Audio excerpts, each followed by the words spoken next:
if you take an egg and you put it in warm water, you will see bubbles coming out. Now, why do you see those bubbles? Well, because there's little holes all through the egg shell.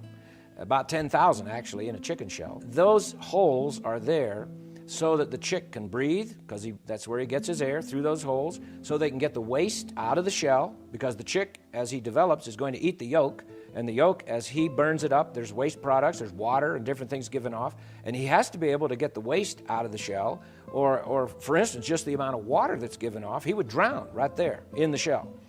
How do you explain all the intricate mechanisms and the perfect timing that it takes for an egg to develop, making this whole thing happen? Because every step of the way, the chick would be dead. Everything has to be done on a particular day and in a particular order, and the timing has to be exactly right, or you have a dead chick.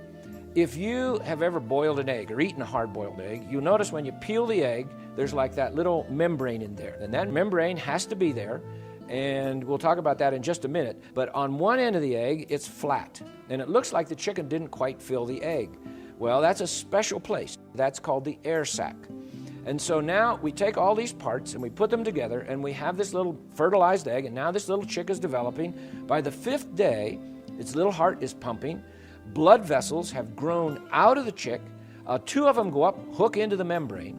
And those are the ones that it's going to breathe through. It'll get its air through that. The air comes through the pores or the holes in the shell up to the membrane, and then the membrane transfers the oxygen to the artery, the vein that goes into the chick.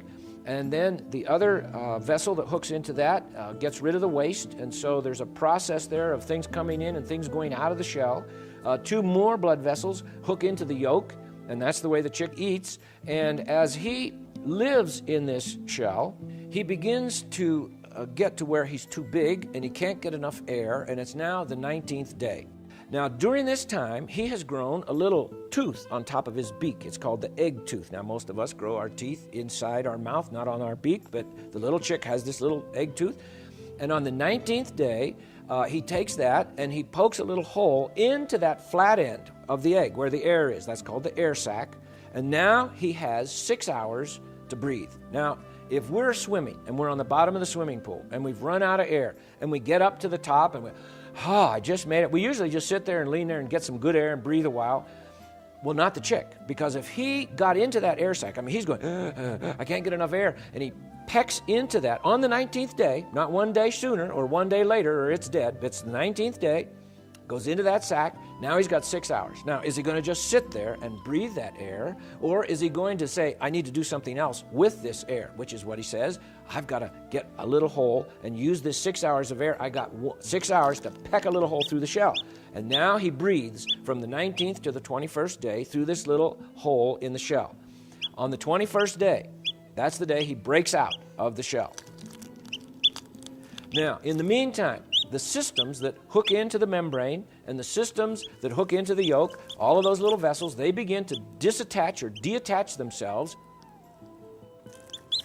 And when he comes out of the shell, sometimes he might have a blood vessel hanging on him somewhere or something like that. But the fact is, these things, it's like he's dropped his spacesuit off and he is ready to go. And so he comes out of that shell on the 21st day, but every single step along the way had to have perfect timing. It had to be done exactly right. And when he comes out, he's a discrete entity. There's no mistake. This is a chick. All we see in all of nature, in the fossil record and in living creatures, is just discrete, identifiable. We can label them. That's a cow. That's a chicken. And so I think that's more evidence that God made everything, including little chicks, just exactly like they are. Exploration films, where curious truths and uncommon minds meet.